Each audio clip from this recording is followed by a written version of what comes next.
Les nations peuvent survivre aux conflits et aux sanctions, mais pas aux rivières asséchées.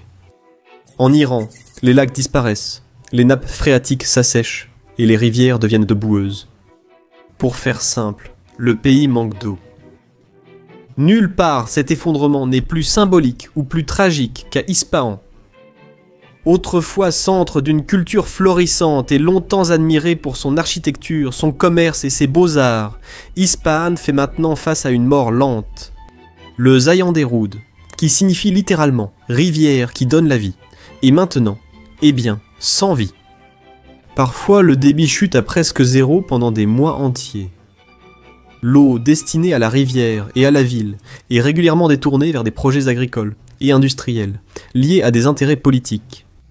Cette aciérie à elle seule, par exemple, appartenant à la société Mobarak Steel, utilise environ 210 millions de mètres cubes par an. C'est près de 40% de la consommation totale d'eau dans les provinces d'Ispahan, Yazd et Kerman réunies. Imprudent ? Oui. Mais ce n'est pas un cas isolé. Au lieu de changer de cap, le gouvernement redouble d'efforts dans des programmes non viables, sans aucune supervision écologique. Le résultat est inratable. Les zones humides sèchent, les terres agricoles s'effondrent, le sol s'affaisse et le chômage progresse. Si rien n'est fait, la crise touchera le plus durement les populations du sud et du centre, là où les pénuries d'eau sont les plus graves. D'ici 2050, des millions de personnes pourraient être contraintes de se déplacer vers le nord à la recherche d'eau, accentuant ainsi les fractures ethniques du pays. À tous égards, la crise de l'eau en Iran est artificielle. C'est la conséquence de la surexploitation et de la négligence des institutions censées protéger le pays. Mais la nature ne peut pas être trompée. Chaque rivière et lac ont leur registre propre. L'Iran est un pays sec, classé 4e au monde pour l'extrême rareté de l'eau selon le World Resource Institute. Il se trouve au bord de ce qu'on appelle le jour zéro, c'est-à-dire le moment où ses réserves d'eau seront totalement épuisées. Cette menace imminente est provoquée non seulement par une mauvaise gestion, mais aussi par une philosophie de contrôle erronée. Bien que des lois existent pour réguler l'eau, les législateurs iraniens, qu'ils soient de gauche ou de droite, la considèrent non pas comme une ressource stratégique, mais comme quelque chose de bon marché et d'infiniment exploitable. Cette approche descendante et à courte vue a empêché les institutions du pays de mettre en œuvre des solutions durables.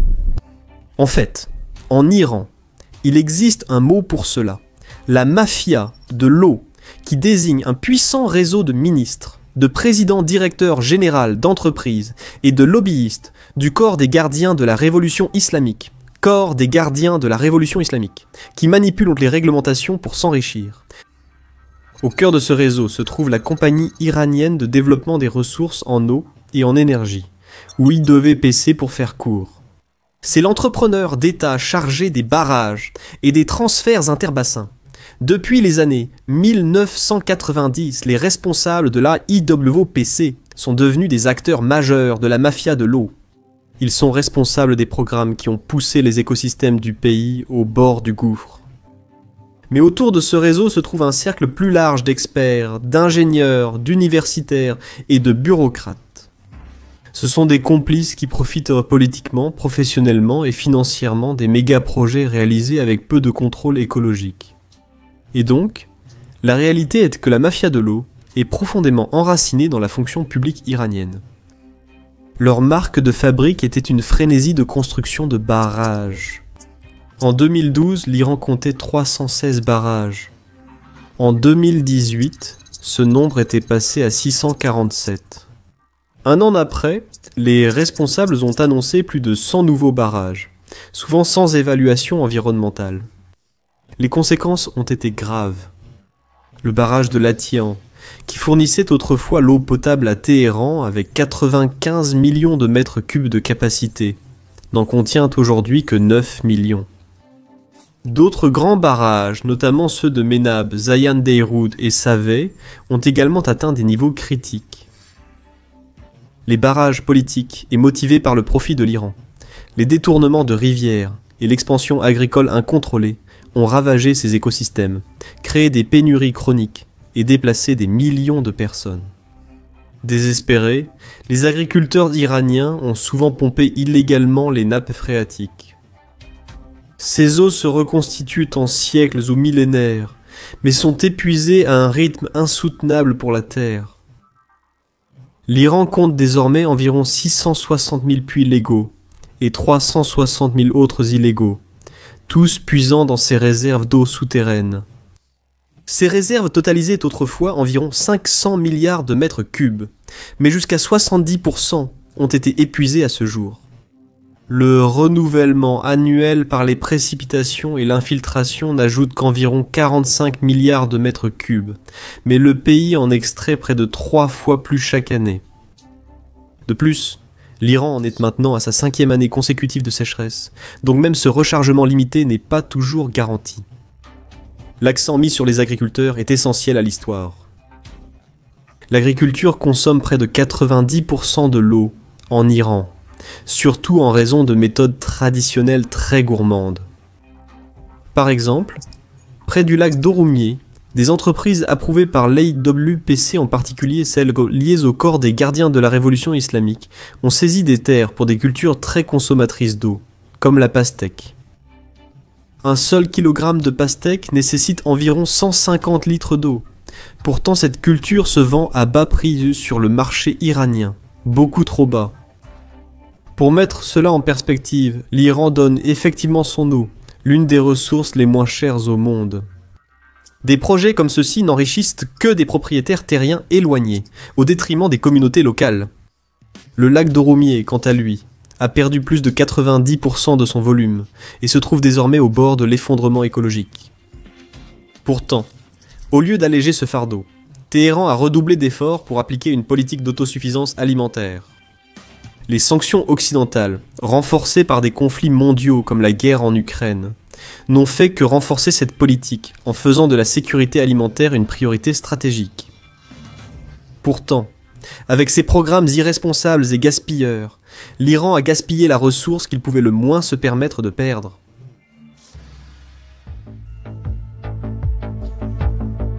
La crise de l'eau en Iran touche désormais presque toutes les régions du pays, même des provinces autrefois réputées pour leur verdure, comme Guilan et Mazandaran. Mais le plateau central, à l'est du Zagros et au sud des monts Alborz, fait face aux conditions les plus rudes. Pour faire face au déficit hydrique, le gouvernement a eu recours à la réingénierie de la géographie elle-même. Désormais, de vastes projets de transfert interbassins détournent l'eau transférer de l'eau d'un bassin versant à un autre pour atténuer les pénuries.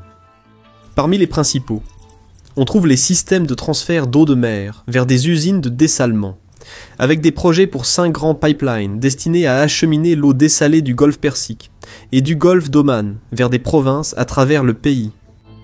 Le premier, un pipeline de 826 km, fournit déjà 180 millions de mètres cubes par an à Kerman et Yazd, alimentant d'importantes mines de cuivre et de fer. Le second, qui suit un tracé parallèle, est en cours de construction pour transporter 200 millions de mètres cubes supplémentaires par an. Pendant ce temps, le troisième, presque terminé, détournera de l'eau vers Ispahan, dont la majeure partie sera destinée à un usage industriel. La quatrième conduite, encore en cours, transférera de l'eau vers le nord, vers le Sistan-Baloutchistan et les provinces du Khorasan, tandis que la cinquième, à ses débuts, est destinée à approvisionner le Fars. Ensemble, ces 5 conduites offrent un soulagement à court terme, en approvisionnant les industries et les foyers dans les régions en situation de stress hydrique. Cependant, le dessalement est coûteux et énergivore, 2 ressources que Téhéran peine à se permettre. Ainsi, au mieux, ces conduites d'eau ne font que gagner du temps, mais elles ne résolvent pas les problèmes fondamentaux. En réalité, ces conduites d'eau pourraient bien se retourner contre eux. Les précédents transferts interbassins n'ont fait qu'alimenter les tensions ethniques et monter les communautés les unes contre les autres. Les conséquences ont été particulièrement visibles au Khouzistan et au Chaharmal Bakhtiari, où les transferts gouvernementaux et les priorités industrielles ont dévasté les moyens de subsistance locaux.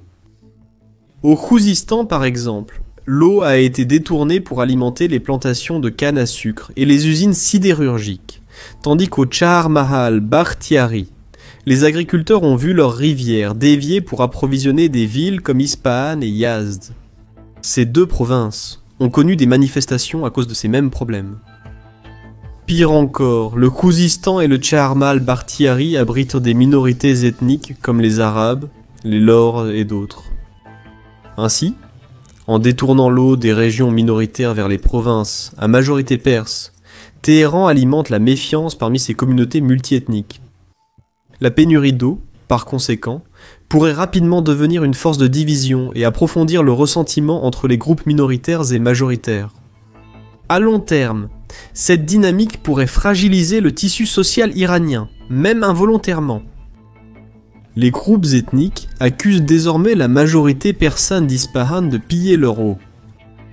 En Khouzistan, les communautés arabes accusent le gouvernement d'essayer de les remplacer par des lourds.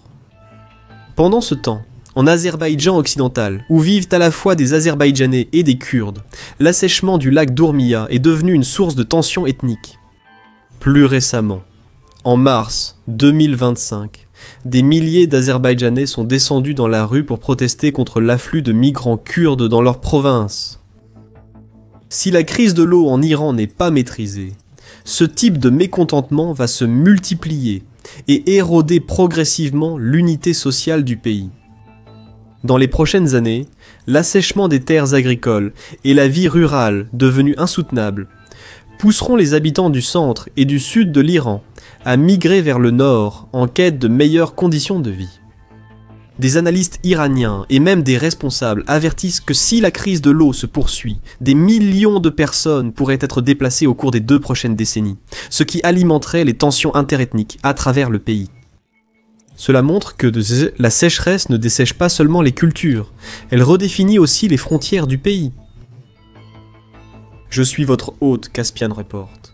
Si vous appréciez notre travail, n'hésitez pas à laisser un commentaire, à cliquer sur le bouton j'aime et peut-être à partager la vidéo.